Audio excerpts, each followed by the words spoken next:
ನಮಸ್ತೆ ಕರ್ನಾಟಕ. ನಿನ್ನೆ ನಡೆದ ಒಂದು ಎಪಿಸೋಡ್ ಅಲ್ಲಿ ಬಿಗ್ ಬಾಸ್ ಮನೆಯಲ್ಲಿ ಪಾಪ ನಮ್ಮ ಗಿಲ್ಲಿ ಕೈಯಿಂದ ತುಂಬಾನೇ ಕೆಲಸ ಮಾಡಿಸ್ತಾ ಇದ್ದಾರೆ. ಹಾಗೆ ಪಾಪ ಕೆಲಸ ಮಾಡಿಲ್ಲ ಅಂದ್ರೆ ಊಟ ಹಾಕಲ್ಲ ಅಂತ ಕೂಡ ಹೇಳ್ತಾ ಇದ್ದಾರೆ.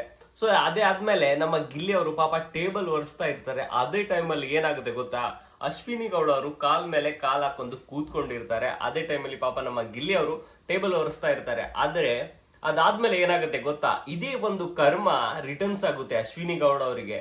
ಏನಂದ್ರೆ ಕೆಲವು ಬಿಗ್ ಬಾಸ್ ನಿಯಮ ಉಲ್ಲಂಘನೆ ಮಾಡಿದ ಒಂದು ಅಶ್ವಿನಿ ಗೌಡ ಅವರಿಗೆ ನಮ್ಮ ಗಿಲ್ಲಿ ಅವರಿಗೆ ಸ್ವಾರಿ ಕೇಳ್ಬೇಕಂತ ಬಿಗ್ ಬಾಸ್ ಅವರು ಹೇಳಿದಾಗ ಅದೇ ಒಂದು ರಿವೆಂಜ್ ನಮ್ಮ ಗಿಲ್ಲಿ ಅವ್ರು ತಗೊಂತಾರೆ. ಅದೇ ರೀತಿಯಲ್ಲಿ ಕಾಲ್ ಮೇಲೆ ಕಾಲ್ ಹಾಕೊಂಡು ಕೂತ್ಕೊಂತಾರೆ. ಅವಾಗ ಅಶ್ವಿನಿ ಗೌಡ ಅವರು ಬಂದು ಸ್ವಾರಿ ಕೇಳ್ತಾರೆ. ಈ ಒಂದು ರಿವೆಂಜ್ ಮಾತ್ರ ಸಖತ್ತಾಗಿತ್ತು.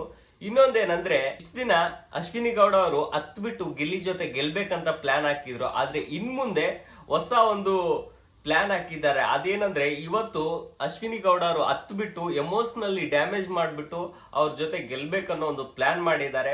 ಸೊ ಈ ಒಂದು ಪ್ಲಾನ್ ಬಗ್ಗೆ ನಿಮ್ಮ ಅಭಿಪ್ರಾಯವನ್ನು ಕಾಮೆಂಟ್ ಬಾಕ್ಸ್ ಅಲ್ಲಿ ತಿಳಿಸಿ. ಹಾಗೂ ನಮ್ಮ ಪೇಜ್ ನ ಯಾರ್ಯಾರು ಸಬ್ಸ್ಕ್ರೈಬ್ ಮಾಡಿಲ್ಲ ಆದಷ್ಟು ಬೇಗ ಸಬ್ಸ್ಕ್ರೈಬ್ ಮಾಡಿ.